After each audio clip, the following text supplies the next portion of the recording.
Alright everyone, here we are today. We're going to learn how to edit event procedures so they can handle multiple events, and that's a way that we can really reduce a lot of code redundancy in our programs. Up till now, if we had a menu item that was doing the same thing as some button on the form, that could have created a situation where we've got to copy and paste a lot of code around, and whenever we do that, we get the chance for there being errors in that code or little bugs, and makes it harder to find them. So we're going to learn that we can actually have these event handlers handle multiple events from objects and thereby reduce a lot of the code that we have.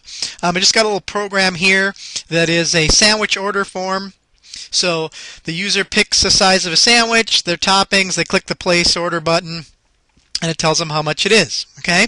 Also on here, I put in an exit menu item, and just for the sake of providing a really simple example to this, I also placed this exit button in here. We usually wouldn't have an exit button because we got the red X up there, but just to show you this real quickly once first, I put both of those in there. So if I wanted this program to exit, I could certainly go in here and make a private sub procedure for menu exit, right? And all I got to do inside of here is say end, or application exit is really a better practice, so I'll put that in there, right?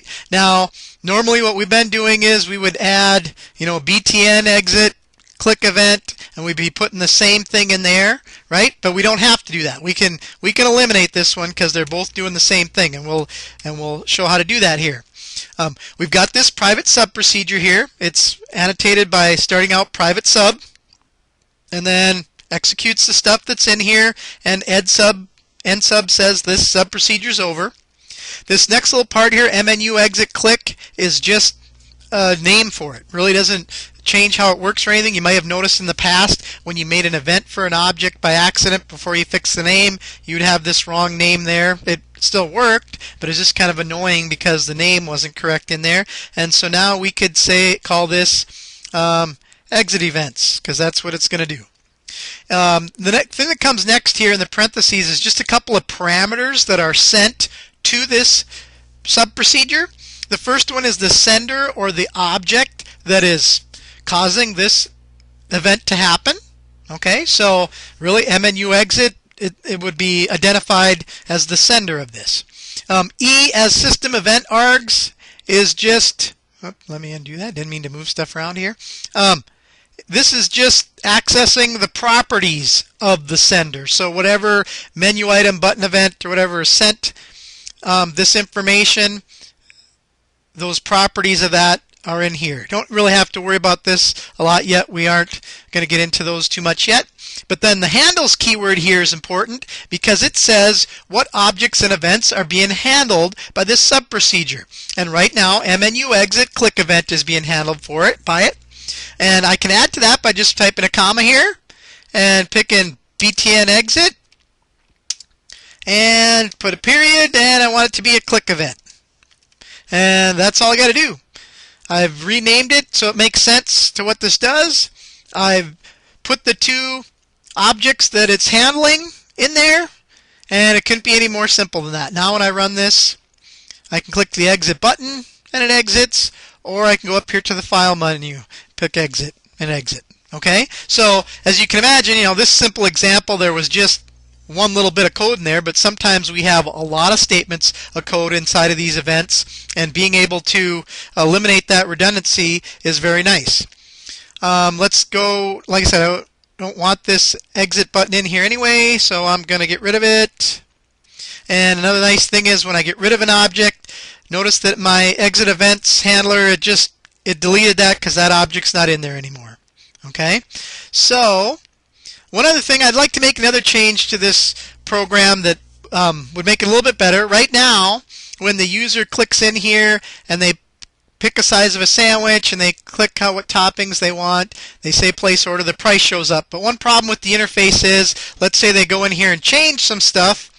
If they don't click the button again, the price looks the same. So that could be confusing to them if they get distracted in between clicking there, and they might misidentify the price. So what I would like this program to do is just show the price every time one of these check boxes or radio buttons is changed up here.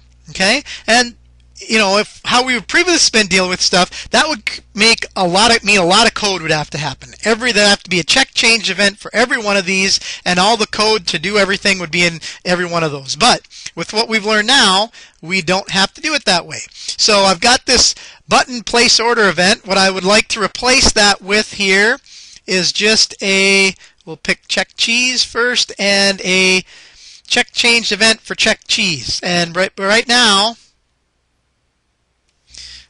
we can change this to order toppings. Okay, this maybe could come up with a better name, but that's what I come up with at the top of my head right now. Instead of just the cheese checkbox, though, we want all of these different checkboxes to be able to fire this event. Don't want a comma. So I'm just running down my list real quickly and making check changed events for them.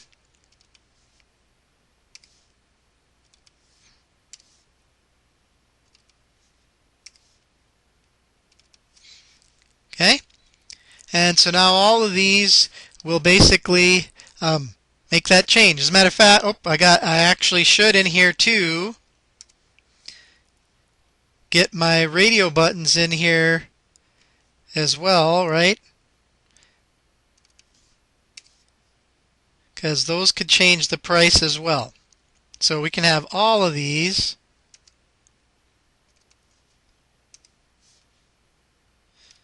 Fire this event.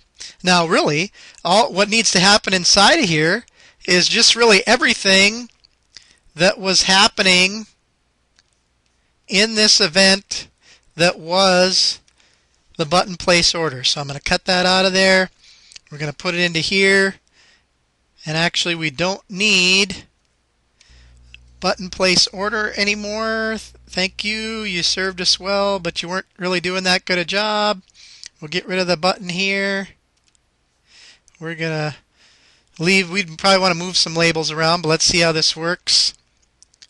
So a small sandwich, $2.25. Notice it came up with that right away. As I check these, the price changes automatically for what I would want in there. So that's a much better way for this program to work. I'd probably center my labels in there, but it was pretty easy to do, and I really just had one event handler now that handles all those checkboxes. This would have, this is a little bit of a chunk of code here. If I would have had to copy and paste that for each one of those check change events, it would have been a lot of code that would have had the possibility of some errors getting built into it. Now they're all just in one event, makes it a lot better. So we'll want to utilize that in our programs now.